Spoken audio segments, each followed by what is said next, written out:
March 1987, Raymond, Washington. A house party on a Friday night. Three teenagers from Aberdeen set up their instruments in a cramped living room. They didn't have a name yet. They'd been playing together for only a few weeks. They had 7 songs, most of them barely finished.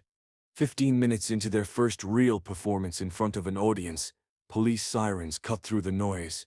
Neighbors had called in noise complaints. As officers approached the house, Kurt Cobain jumped off the makeshift stage, grabbed his guitar, and ran out the back door into the dark streets.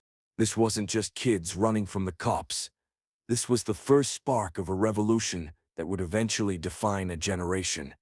Before I tell you about that chaotic first show and why it mattered so much, you need to understand Aberdeen, Washington.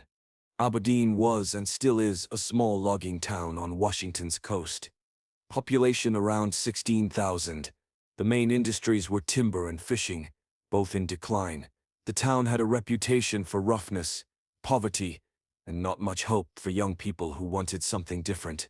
For teenagers interested in punk rock and alternative music, Aberdeen felt like a cultural desert. Seattle was 100 miles away, but might as well have been a different planet. The biggest venues were high school gyms and the occasional bar that would tolerate underage kids if they stayed away from the alcohol. This was the environment where Kurt Cobain, Chris Novoselic, and a rotating cast of drummers were trying to create something new, something louder, angrier, and more honest than anything their small town had heard before. That first show, cut short by police, scattered by chaos, was the beginning of everything that would become Nirvana. Kurt Cobain and Chris Novoselic had known each other for several years before they started playing music together. They met through Chris's brother Robert, who was friends with Kurt's cousin.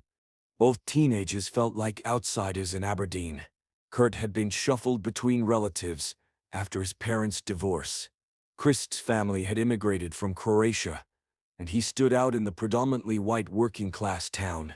They bonded over music, punk bands like Black Flag, the Melvins, and the Sex Pistols. "We were the weird kids," Chris later recalled. "We didn't fit in with the jocks, or the stoners, or any of the normal high school groups. We were into different music, that ideas.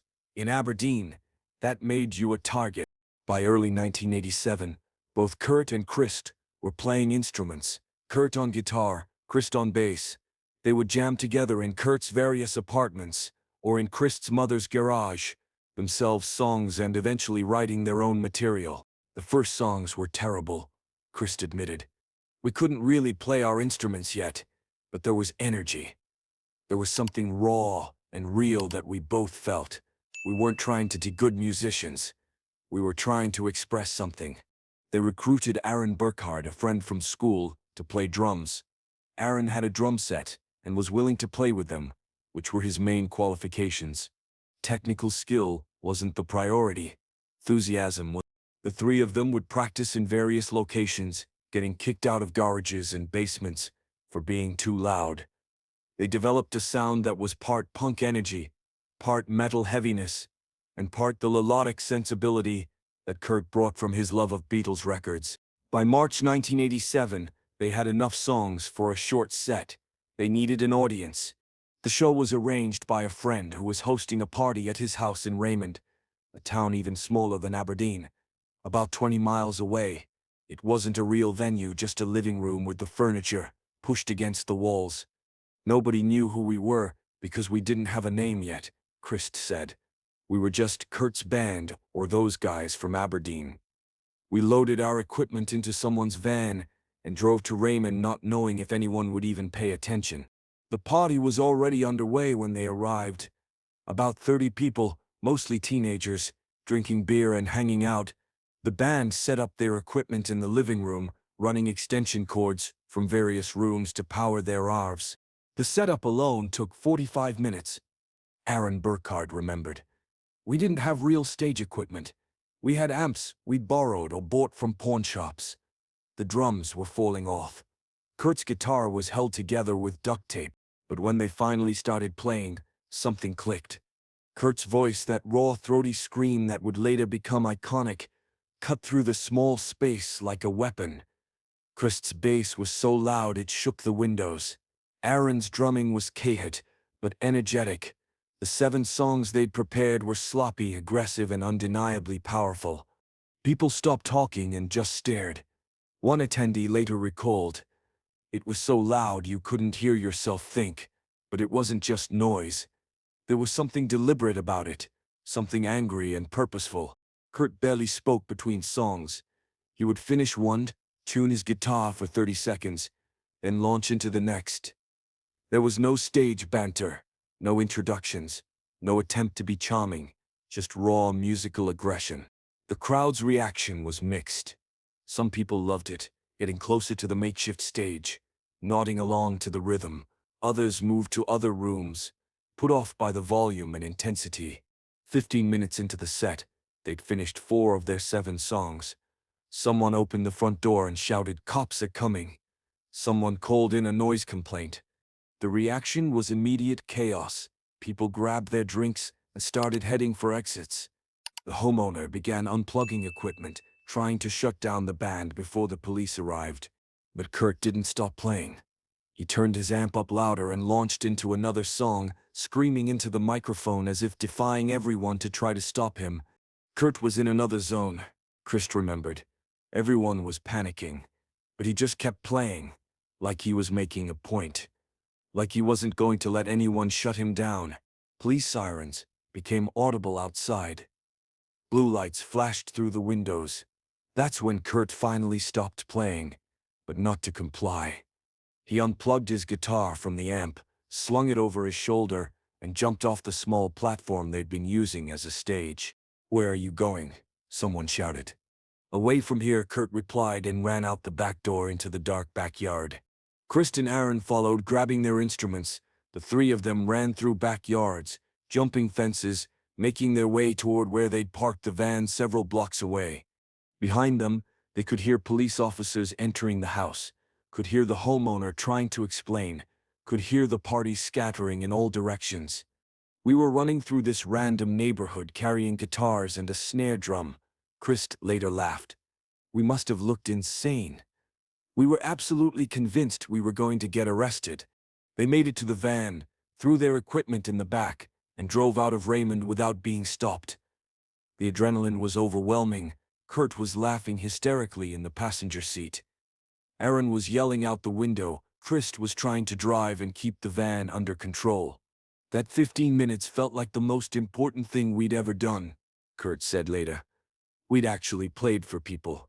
We'd made them feel something, even if it was just annoyance, and we'd gotten away with it." In the weeks following that first chaotic show, the 3 musicians processed what had happened. They'd gotten a taste of performance, of the power that music could have, of the rebellion inherent in making noise that made me uncomfortable. "That show changed how we thought about what we were doing," Chris explained. "Before that, we were just kids playing music in garages. After that, we felt like we were part of something bigger. We were challenging the normal order. We were making people react. The fact that the show had been shut down by police, that they literally had to run from the cops, became part of the mythology they were building for themselves. They weren't trying to fit in or be accepted. They were outsiders, making outsider music." This attitude would become central to what eventually became the grunge movement. The rejection of commercial success, the embrace of rawness over polish, the defiance of authority and mainstream acceptance. All of it was present in that first 15-minute show. Grunge wasn't invented in one moment, music historian Michael Azurad later wrote, but if you're looking for the spirit of it, the raw energy, the defiance, the rejection of conventional success, you can trace it back to kids like Kurt and Chris playing 2 loud shows in small towns and running when the cops showed up. The band continued playing shows, mostly house parties, occasionally all-ages venues in Olympia or Tacoma. They went through several name changes: Skid Row, Ted Ed Fred, Bliss, and others. They were searching for an identity. By 1988, they'd settled on the name Nirvana and recorded their first demo tape. But the spirit of that first show, the chaos, the defiance, the sense of rebellion, remained at the core of their sound.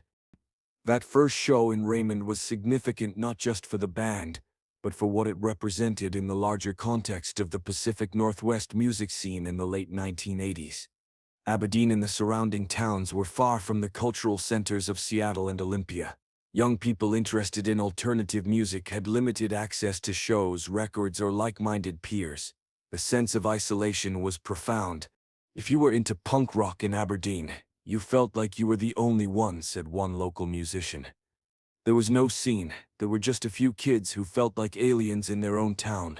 This isolation created a particular kind of intensity, without a supportive scene or infrastructure. Musicians developed their sound in vacuum. They weren't trying to impress other bands or fit into a particular style. They were just making the loudest, most aggressive music they could create with limited resources. The Melvins, formed in nearby Montesano, were a major influence on Kurt and Christ. The Melvins played incredibly slow, heavy music that was unlike anything else in punk or metal.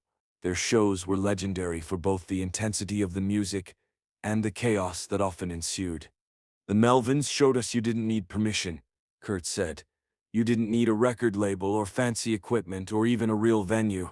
You just needed instruments, volume, and a willingness to not give a fuck what people thought. This DIY ethic, born from necessity in small towns with no resources, would become central to Nirvana's identity even after they achieved massive success. The songs that Kurt, Christ, and Aaron played at that first show were primitive versions of tracks that would appear on their early demos and eventually on Bleach, their first album. Kurt was writing songs that combined the aggression of punk with melody and dynamics that set them apart from typical hardcore bands. Songs would start quiet, build to explosive choruses, then collapse back into verse. This loud, quiet, loud structure would become a Nirvana trademark. Kurt had this instinct for dynamics, Christ said. He understood that quiet moments made the loud parts more powerful. He'd learned that from bands like the Pixies, but he applied it in a way that felt heavier and more desperate. Lyrically, Kurt was writing about his experiences growing up in Aberdeen. The boredom, the poverty, the feeling of being trapped in a place with no future. His lyrics weren't overtly political, but they captured the frustration of working-class youth in dying industrial towns. Songs like Blue, Floyd the Barber, and Paper Cuts, all eventually recorded and released, dealt with themes of powerlessness, violence, and psychological distress. They weren't pleasant songs, and they weren't meant to be. Kurt wasn't interested in escapism, noted Charles R. Cross, who wrote extensively about Nirvana. He was interested in confronting the ugly reality of his environment. His early songs were like reports from a war zone, and the war zone was small-town America. The sound was heavy, influenced by Black Sabbath and the Melvins, but with a punk rock energy and velocity. It wasn't quite metal, wasn't quite punk. It was something in between, something that would eventually be called grunge. In the year following that first chaotic show, the band played frequently, any venue that would have them, any house party they could crash. They improved technically, but never lost the raw energy that defined their first performance. By January 1988, they recorded their first demo with producer Jack Endino at Reciprocal Recording in Seattle. The session cost $150,044 and produced 10 songs that captured the band's sound: heavy, melodic, desperate, and aggressive. When I heard those demos, I knew this was something special, Endino later said. They had the heaviness of metal, but with actual songs. Kurt's voice was unique, vulnerable and aggressive at the same time, and they had energy that you couldn't fake. That demo tape, eventually known as the Dale Demo, began circulating in the Pacific Northwest underground scene. It caught the attention of Jonathan Poneman and Bruce Pavitt, who were starting a label called Sub Pop specifically to document Seattle's emerging music scene. Sub Pop signed Nirvana and released their first single, Love Buzz, Big Cheese, in October 1988. The single sold out its initial pressing of 1,000 copies, and the band began getting attention beyond the local scene. Everything accelerated after that, Christ remembered. We went from playing house parties to playing real venues. We went from being nobodies to being part of a scene. It was exciting but also strange. We'd started just wanting to make noise and piss people off. Now people were actually listening. Looking back at that 15-minute show in Raymond, the chaos, the police, the running through dark streets, it's easy to see it as a small, relatively insignificant event. 3 teenagers played loud music at a house party and got shut down by the cops. It happens every weekend in small towns across America. But for Kurt Cobain, Krist Novoselic, and the development of what would become Nirvana, that show represented something crucial. Proof that they could create something powerful, that their music could provoke reactions, that they didn't need permission or approval to exist as artists. That first show was about freedom, Kurt said years later. We didn't sound good. We barely knew how to play. But for 15 minutes, we were completely free. Nobody was telling us what to do or how to do it. We were just making noise that felt true to us. That feeling, that's what I've been chasing ever since. The rebelliousness of that moment, the defiance of authority, the willingness to be shut down rather than compromise, became part of Nirvana's DNA. Even when they signed to a major label, even when they became the biggest band in the world, that spirit of resistance remained. Kurt never stopped being that kid running from the cops, noted Everett True, who covered the band extensively. He was deeply uncomfortable with success and fame, because it contradicted the spirit of rebellion that motivated him originally. He wanted to be the outsider, the one making noise that made people uncomfortable. The story of Nirvana's first show, abbreviated though it was, became part of the mythology surrounding the band. It represented the DIY spirit, the anti-authoritarian stance, and the raw energy that defined not just Nirvana, but the entire grunge movement. By the time Nevermind was released in 1991 and Nirvana became international superstars, that first show felt like ancient history. The band was playing arenas, making music videos for MTV, and dealing with fame on a scale that seemed impossible from the perspective of that house party in Raymond. But Kurt never forgot that first show. He referenced it in interviews, talked about the feeling of running from the police with his guitar, spoke about the purity of playing music with no expectations and no commercial considerations. The best shows are the ones where anything can happen, Kurt said, where you might get shut down or arrested or booed off stage, where success isn't guaranteed, and you're just out there taking a risk. That first show, we had no idea if anyone would care. We just played as loud and hard as we could until someone made us stop. This attitude influenced how Nirvana approached their entire career. They never became comfortable with success. They continued to play small venues even when they could fill stadiums. They championed unknown bands and fought against the music industry's attempts to make them more commercial.